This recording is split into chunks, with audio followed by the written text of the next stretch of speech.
নমস্কার, আমি ডক্টর বোধিসত্ত্ব খান চলে এসেছি সহজ শেয়ার বাজারের আরেকটি নতুন এপিসোড নিয়ে।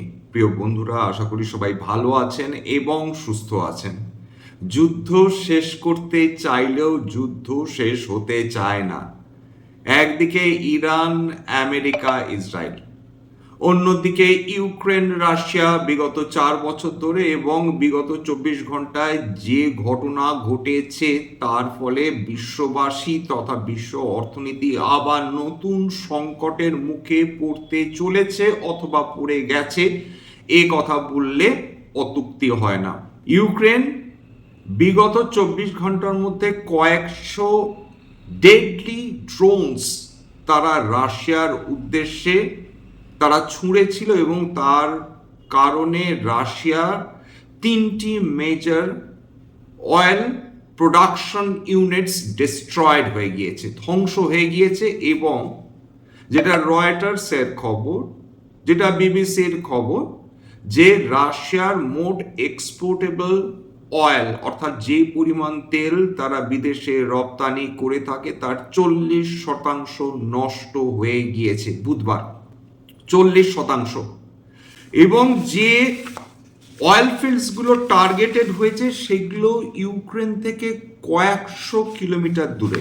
যে অয়েল এক্সপোর্ট যে ইউনিটসগুলো ছিল যেগুলো ইউক্রেন ধ্বংস করে দিয়েছে তার মধ্যে রয়েছে প্রিমস্ক, নোভরোসিক এবং উস্ট-লুগের।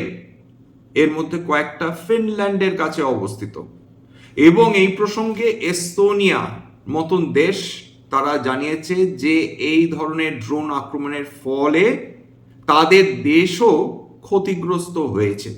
ইউক্রেন খেলাটা বুঝে গিয়েছে, তারা জানে রাশিয়ার অয়েল এক্সপোর্টসকে হিট করতে পারলে রাশিয়ার বড় ক্ষতি হয়ে যাবে, কারণ রাশিয়া যুদ্ধের সমস্ত খরচ এখন এই বর্ধিত দামের ক্রুড অয়েলের মাধ্যমেই তুলে নিতে সক্ষম হচ্ছে। সুতরাং তাদের এই অয়েল প্রডিউসিং যে ইউনিটসগুলো রয়েছে সেইগুলোকে আক্রমণ করার প্রয়োজন রয়েছে।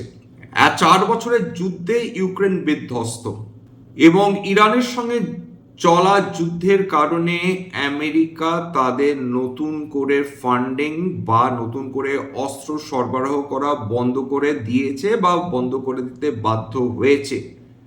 এমতো অবস্থায় প্রশ্ন থাকছে যে ইউক্রেনের কাছে এই ধরনের লং ডিস্ট্যান্স এই ড্রোনসগুলো কোথায় এলো এবং তাদের appropriate satellite imagery, real time imagery কারা দিচ্ছে, যার ফলে রাশিয়ার অত্যন্ত প্রত্যন্ত এলাকায় ইউক্রেন আক্রমণ করতে সক্ষম হচ্ছে। বিশেষজ্ঞরা যে আশঙ্কা করছেন, বিশেষ করে বিবিসি তাদের গ্লোবাল স্টোরি বলে একটি আর্টিকেলে লিখেছে, are we heading for world war 3। Reuters লিখছে at least 40% of Russia's oil export capacity halted. এই দুটো যুদ্ধ ঠিক এখন আর আলাদা করে দেখা সম্ভব হচ্ছে না। একদিকে ওয়েস্টার্ন দেশগুলো অর্থাৎ পশ্চিমা দেশগুলো তারা ইউক্রেনকে হয় ওয়েপন্স বা ইকুইপমেন্টস, ডিফেন্স ইকুইপমেন্টস লাগাতার সাপ্লাই করে যাচ্ছে, স্যাটেলাইট ইমেজারি সাপ্লাই করে যাচ্ছে। ইউক্রেনের নিজস্ব স্যাটেলাইট ক্যাপাবিলিটি নেই বললেই চলে, রিয়েল টাইম স্যাটেলাইট ইমেজেস সেটা ইউক্রেন পাচ্ছে এবং রাশিয়াকে আক্রমণ করতে সক্ষম হচ্ছে। এমনও খবর আসছে যেখানে বলা হচ্ছে যে এই ড্রোনসগুলো ইউক্রেন থেকে ফায়ার করা হয়নি, অর্থাৎ রাশিয়া অভিযোগ করছে যে এগুলো ইউক্রেন থেকে এই ধরনের ড্রোন আসেনি, এগুলো অন্য কোনো রাষ্ট্র, যেগুলো ইউরোপীয় রাষ্ট্র, সেখান থেকে ছোঁড়া হয়েছে। অর্থাৎ বকলমে রাশিয়া বলছে যে ইউরোপ সরাসরি ইনভলভ হয়ে গিয়েছে এই যুদ্ধে। আগে তারা অগোচরে থেকে ইউক্রেনকে আর্থিক বা ডিফেন্স ইকুইপমেন্টস দিয়ে সাহায্য করে যাচ্ছিল এবং রাশিয়ার এই বিবৃতি যথেষ্ট চিন্তায় ফেলে দিচ্ছে গোটা বিশ্বের অর্থনীতিকে। আজকের তেলের দাম বিশ্বের সমস্ত দেশ ভয় পেয়েছে। ক্রুড অয়েল লাস্ট ডেটা পাওয়া অবধি 4.5% কাছাকাছি উত্থান নিয়ে ট্রেড করছিল, $94.22 প্রতি ব্যারেল।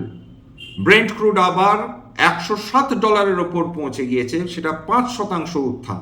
সোনা 2% বেশি পতন দেখেছে এবং রূপো 5% বেশি পতন দেখে ফেলেছে। আজকে এশীয় মার্কেটসগুলো দেখুন, দেখুন, ডোনাল্ড ট্রাম্প যতই শান্তির কথা বলুন, যতই তিনি বলুন ইরান শান্তি চাইছে, এবং যতই তিনি বলুন না কেন যুদ্ধ শেষ হয়ে গিয়েছে, আমেরিকা শান্তিতে আগ্রহী, ইরানও নাকি শান্তিতে আগ্রহী, আজকের এশীয় মার্কেটগুলো দেখলে বোঝা সেটা সম্ভবপর নয়। উপরন্তু যুদ্ধের তীব্রতা বৃদ্ধি হচ্ছে। ইরান তারা প্রত্যুত্তর দিচ্ছে, লাগাতার বিভিন্ন গালফ দেশগুলোকে তারা কন্টিনিউয়াসলি বোমবার্ড করে চলেছে। অন্যদিকে আমেরিকা এবং ইসরায়েল মিলে তারা ইরানের আরেকজন শীর্ষস্থানীয় জেনারেলকে তারা নাকি পৃথিবী থেকে সরিয়ে দিয়েছে। নিকে 1%, হ্যাংসেং 2%, কসপি 3.5%-এর কাছাকাছি, সেট কম্পোজিট 1%, জাকার্তা প্রায় 2%, সাংহাই 1%। সমস্ত এশীয় মার্কেটগুলো এইটুকুনি বোঝাচ্ছে যে যুদ্ধ শেষ হওয়া তো দূরস্থ, কোনোভাবেই শান্তির কোনো কিছু দেখা যাচ্ছে না। এবং এটা যেভাবে ধীরে ধীরে ছড়িয়ে পড়ছে, বিশেষত এখন তো এই অভিযোগ আসছে যে রাশিয়া সরাসরি কেবলমাত্র খাদ্য সরবরাহ বা ওষুধ সরবরাহ করছে এমনটি নয়, তারা এখন ড্রোন সরবরাহ করতে শুরু করে দিয়েছে ইরানকে। এবং যদি তেলের দাম বাড়ে, অর্থাৎ ক্রুড অয়েল বা ব্রেন্ট ক্রুডের দাম বাড়ে, তাহলে ভারতবর্ষের ক্ষেত্রে পরিস্থিতিটা যে আরো কঠিন হয়ে উঠছে এটা বলার অপেক্ষা রাখে না। হ্যাঁ, ইরান এটা সরাসরি বলে দিয়েছে যে যে কটা দেশ তাদের বন্ধু, আপাতত বন্ধু বা ফ্রেন্ডলি নেশন, তার মধ্যে ভারত অন্যতম, এবং 5টি দেশকে ইরান স্ট্রেট অফ হরমুজে বিনা বাধায় তেল এবং গ্যাস নিতে অনুমতি নিয়েছে। তার মধ্যে ভারতবর্ষ রয়েছে, তার মধ্যে চীন রয়েছে, তার মধ্যে রাশিয়া রয়েছে।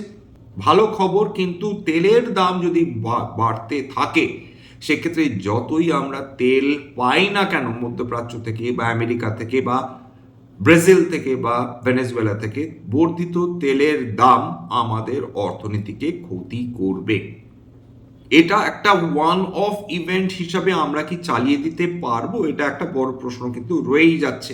গিফট নিফটি খেয়াল করে দেখেন যে গিফট নিফটি লাস্ট কিন্তু প্রায় 148 পয়েন্ট নিচে নেমেই ট্রেড করছিল, অর্থাৎ লালেই ট্রেড করছিল। যদি না রাতারাতি কোনো কিছু পরিবর্তন হয়, তাহলে কিন্তু কালকের মার্কেটেও চাপ আসাটা অস্বাভাবিক নয়, বিশেষ করে তেলের দাম যেভাবে বেড়ে গিয়েছে। এই যুদ্ধ শুরু হওয়ার পর থেকে নিফটি প্রায় 7.5% কিন্তু পতন দেখে ফেলেছে।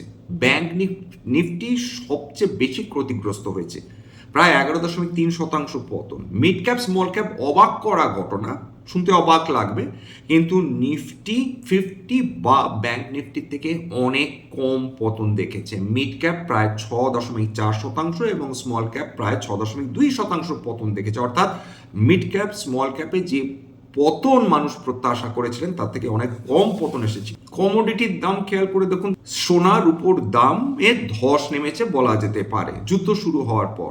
আবার বলছি, অথচ প্রত্যাশা ছিল যুদ্ধ শুরু হলে সেমি প্রেশাস এবং প্রেশাস মেটালসের দাম বাড়বে। স্পট গোল্ড প্রাইসেস 13.7% পতন, রুপো 22.5% পতন, অর্থাৎ তার মোট দামে 5 ভাগের 1 ভাগ উড়ে গেছে লিটারালি। কমোডিটিটার দাম এখনো স্ট্রং হয়ে রয়েছে, তার মধ্যে ডেফিনেটলি রয়েছে আয়রন ওর 9%, অ্যালুমিনিয়াম 4.8%, এই দুটোই কিন্তু লন্ডন মেটাল এক্সচেঞ্জের কোট করা দাম, এবং নিকেল সেটা 5%। কপারের দামও কিন্তু যথেষ্ট পতন দেখেছে, 9.7%। এই সময়, অর্থাৎ এরকম পরিস্থিতিতে বাজারে যখন ভলিটিলিটি থাকে, বাজারে যখন বিভিন্ন কোম্পানিজে পতন আসে, তখন কিন্তু আমাদের রিটার্ন দেখলে চলবে না। আমাদের পোর্টফোলিওতে যে স্টকসগুলো রয়েছে সেখানে অ্যাম্পেল লিকুইডিটি আছে, তো এইটা আমাদের দেখতে হবে। অর্থাৎ যদি প্রয়োজন পড়ে, যদি আমাদের বিক্রি করতে হয়, তাহলে যেন মানুষ বিক্রি করতে পারে। এরকম বহু স্টকস রয়েছে যার ভলিউম কম থাকে, লিকুইডিটি কম থাকে, এবং সেগুলো বিক্রি করতে চাইলেও মানুষ বিক্রি করতে পারেন না। এই ধরনের স্টকস থেকে সতর্ক থাকতে হয়। 2 নম্বর, এখন অপেক্ষাকৃত পোর্টফোলিওটা সেফ কিনা সেটা দেখার প্রয়োজন রয়েছে। ইউজুয়ালি হাই বিটা স্টকসগুলো বেশি পতন দেখে এই ধরনের জিওপলিটিক্যাল টেনশনের কারণে। সুতরাং হাই বিটা স্টকস অনেক বেশি ভোলাটাইল হয়ে থাকে।